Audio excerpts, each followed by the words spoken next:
تبلیغی جماعتیں آتی ہیں ان کا اکرام کریں.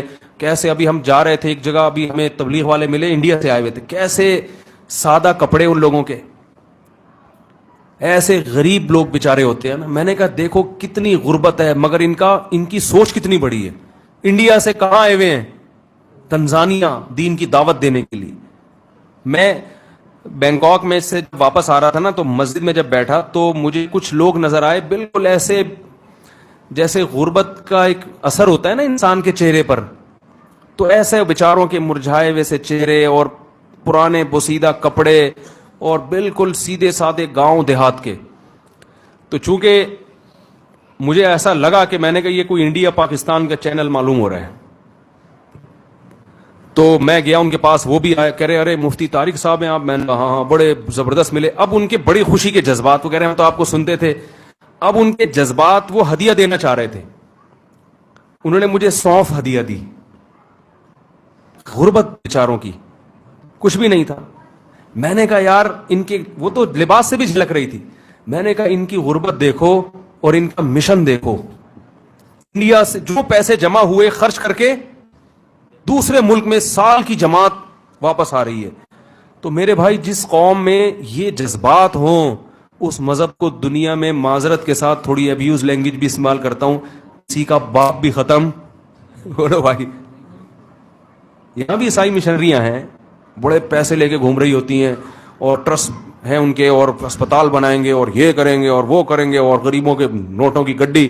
تبلیغ والے بیچارے جہاں بھی جاتے ہیں اپنے خرچے پہ, کوئی پیچھے سے پیسے نہیں دیتا. سال کی جماعت دھکے کھا کے واپس آئے گی.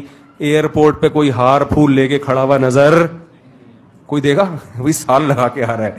یا تبلیغ والوں نے کوئی کارڈ دے دیا ان کو کہ آپ نے چونکہ سال لگایا اور تبلیغی جماعت کو پروموٹ کرنے میں آپ کا بہت بڑا کردار ہے, یہ ہمارا کارڈ ہے, کہیں بھی جانا ہو تو یہ کارڈ دکھا دینا, آپ کی شادی ہو جائے گی. ہے بھائی ٹھیک ہے, یہ اچھی جاب مل جائے گی. کبھی دیکھا آپ نے؟ کچھ بھی ملے گا. وہ ایک صاحب جا رہے تھے سال لگانے کے لیے نا, بزرگ کے پاس آئے تبلیغ کے, تو کیا ملے گا؟ انہوں نے کہا صرف ثواب ملے گا, اس کے علاوہ کچھ بھی نہیں ملے گا. تو صرف ثواب کے لیے اتنی قربانیاں. اور یہ بات یاد رکھو, تبلیغی جماعت کے برحق ہونے کی ایک بہت بڑی دلیل یہ ہے کہ اس میں غریبوں کی تعداد امیروں سے زیادہ ہے. آپ اگر قرآن کا مطالعہ کرو گے تو آپ کو پتا چلے گا جب بھی دین کی دعوت چلی ہے, غریب لوگ ہمیشہ اس میں امیروں سے زیادہ رہے. بہت ساری تنظیمیں دین کا کام کر رہی ہیں, صحیح کر رہی ہیں, ہم ان کو غلط نہیں کہتے, لیکن جماعت کے کام میں آپ کو غریبوں کی تعداد امیروں سے زیادہ, یہ برحق ہونے کی دلیل ہے. قرآن میں آتا ہے جس پیغمبر نے بھی دعوت دی ہے اس پیغمبر کی دعوت میں غریب لوگ ہمیشہ زیادہ آئے ہیں اور امیر کم آئے. تو امیروں کو غریبوں پہ اعتراض ہوتا تھا اور پیغمبر سے کہتے تھے کہ یہ تمہاری دعوت سننے والے یہ ایسے لوگ کیوں ہیں جو قوم کے پس لوگ ہیں, لہذا ان کو یہاں سے ہٹاؤ تو ہم بیٹھیں گے. تو پیغمبروں نے کیا کہا؟ ما انا بطارد المؤمنین, جو بھی اللہ پر ایمان لانے والا ہے ہم ان کو اپنی مجلس سے دھتکار نہیں سکتے. وَيَا قَوْمِ مَنْ يَنْصُرُونِي مِنَ اللَّهِ إِن تَرَدتُّهُمْ, نوح علیہ السلام نے کہا اے میری قوم اگر میں ان غریبوں کو اپنی مجلس سے نکال دوں گا اور الگ سے ان کو, امیروں کو الگ اور غریبوں کو الگ, تو مجھے اللہ کے عذاب سے بتاؤ پھر کون بچائے گا؟ اللہ مجھ سے پوچھے گا کہ صرف اس لیے کہ غریب تھا تو نے اس کو جو ہے نا اپنی مجلس سے اس بیس پہ نکالا. تو ہر